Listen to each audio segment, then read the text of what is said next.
Hi everyone, welcome to Feel Better Now, a place where we give you the tools to feel happier and better through tried and tested life hacks. And hello, I'm Darshika speaking to you from Hong Kong, and this is my bestie Anoushka.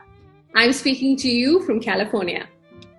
So today we're going to discuss about gratitude and loneliness, especially during the holidays and a global pandemic that we are all experiencing together. So for me, I feel like loneliness really feels like a lack of connection to others, but also a lack of connection to myself. And very often when I'm feeling that lack of connection in my life, I stop doing the things that I love to do, like art and going out for walks and catching up with friends. That's something we all commonly experience. But why exactly do we feel lonely? So there's a reason for this. So we as humans have a strong need for emotional connections with others. And why this happens is that throughout human evolution, being a part of a group has always meant like more of a sense of security or safety, which means less stress. Our ancestors who most dislike separation were more likely to survive simply because they enjoyed the safe feeling of being close to one another. It gave them a sense of being a part of a community. And it kept the fight, flight, or freeze response at bay, which is something we spoke about before. It makes me feel better when I share my problems with some family members or close friends, for instance. So Dash, I guess for me that really resonated because instead of always putting myself down when I'm feeling lonely, I think that's really comforting to know that we have this predisposition to feel lonely when disconnected from others. And as human beings, all of us have this shared need for attention and closeness from a peer group or family members. I can really relate to that. My kind of unconscious tactic of dealing with loneliness, especially in a new city, would always be to actively reach out to people or to communities where, say, for example, I would sign up for a yoga class or maybe an art class and build a group of people that I could count on while I was away from my friends and family back home. And I remember those are the best times because I would get more phone calls from you. So yes, I enjoy all the time. So let's talk about today's art activity. And so it's going to center around actively reaching out to people to build that sense of community. So for me, sending and receiving cards is something that I've done for years. And to this day, when someone asks me what I'd like for my birthday or for anything, I ask my family to send me handmade cards because it means so much more.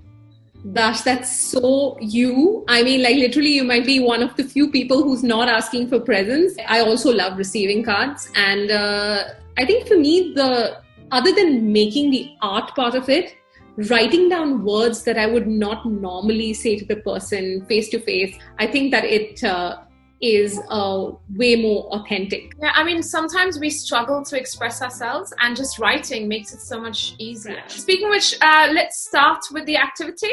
Yeah, so basically for this activity, you'll need a paper, some colors, any kind of colors really, a pencil and a pen.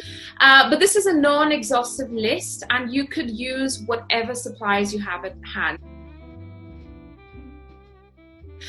So while Shka is doing this activity, let's talk about what's going on inside our minds when we experience loneliness and how can we overcome it. So a person's perception is quite subjective. New research from fMRI scans or brain scans show that feelings of loneliness are linked to fundamental differences in the ways that our brains are wired, connected. So the brain's MPFC, which is the medial prefrontal cortex, and it's located here, it's where our mind keeps a map of our social circles based on how close we are to them.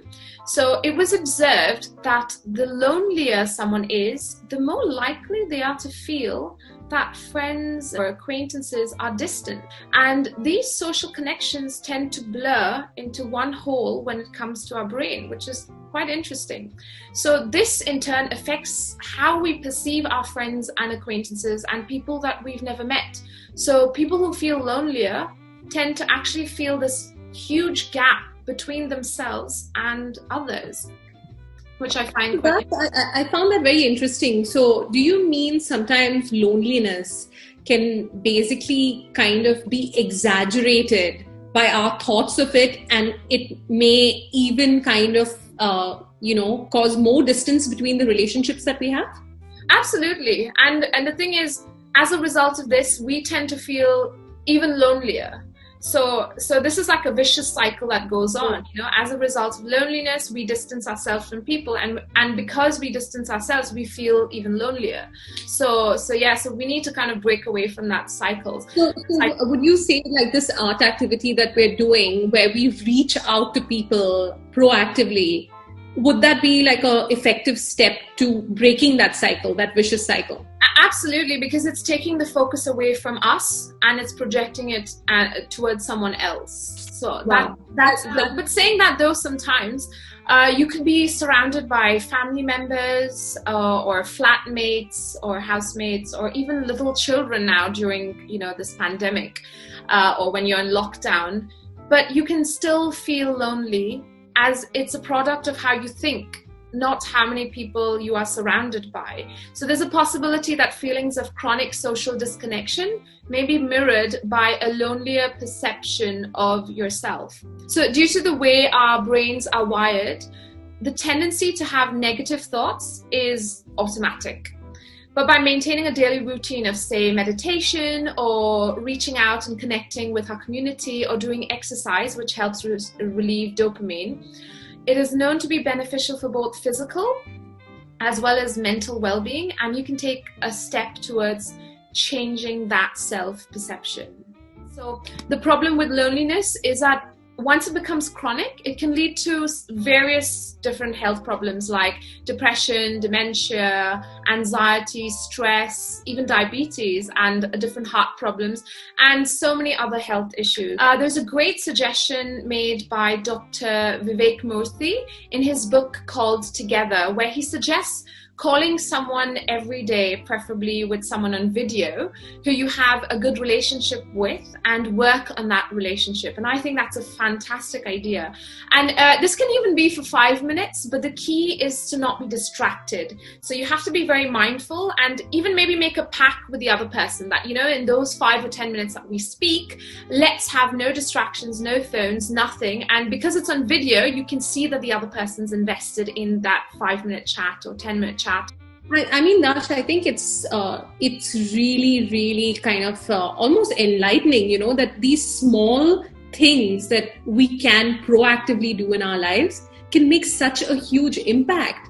I mean, so I love art. So this art activity is great. And I love your whole reference of calling somebody and having a video chat, because that's, again, reaching out to a person, right? And that's what we're trying to do with the card making as well, where it's a great time to kind of, bond with your inner circle, but also because the holidays are coming up and because we're in a lockdown situation with COVID, it even gives you the opportunity to reach out to your wider circle, where, you wish them for the holidays, or you ask them how they're doing. So yeah, I think that's great. Any other suggestions for ways to kind of overcome loneliness? Yeah, there are different self-regulatory techniques that we can adhere to break ourselves from that state of loneliness. Some of them are things that I think we both do, like walking in nature or meditating. Charity and self-acts of kindness, like, leaving a rock for someone, or staying active. I love running, or, it could be a short walk. I do a lot of like online classes right now, because that's like a great way to connect with people who want to like learn the same kind of things that I'm learning. And I do a lot more breathing ever since you mentioned that on the last episode. And yeah, like the activity that you just did now, which is connecting with loved ones through letters, cards, etc. Sushka, would you mind showing us what you've made? Oh yeah, I'd love to. So I just did a very, very simple card. Nice. And I love to put this at the back whenever I make cards. It says made with love. I think it's just nice, you can just start with something simple, let your creativity take over, but just kind of be authentic with your words. Maybe you want to say wish you were here, or thinking of you, or you're so special to me, or just something really, really basic, but it's going to have a huge impact, like I love you or thank you. Those messages have the ability to make somebody's day, and that's the power that you have to bring light to somebody's not so great day. Thanks for sharing that, Shka, and thanks for that amazing activity. And everyone, you could continue to follow Anoushka at Create to see some of her spectacular creative ideas displayed over there. And they're like really quick crafts as well. So, there's a lot of useful stuff in there. And kind mind artist. Well, that's new, but work in progress. Thank you. So yes, in today's society, unfortunately, the perception of loneliness has a feeling of shame that ebbs around it. And that loneliness is your fault and you are unlovable. And what eventually happens is that your self-worth takes a huge hit. So you just need to remember the key is a quality of your relationships, not just with others, but yourself. So take time to do these self-regulatory activities we mentioned that will help you break the cycle of loneliness. So everyone, you need to take control and feel better now. Signing off is me, Darshika, and Anoushka. Bye.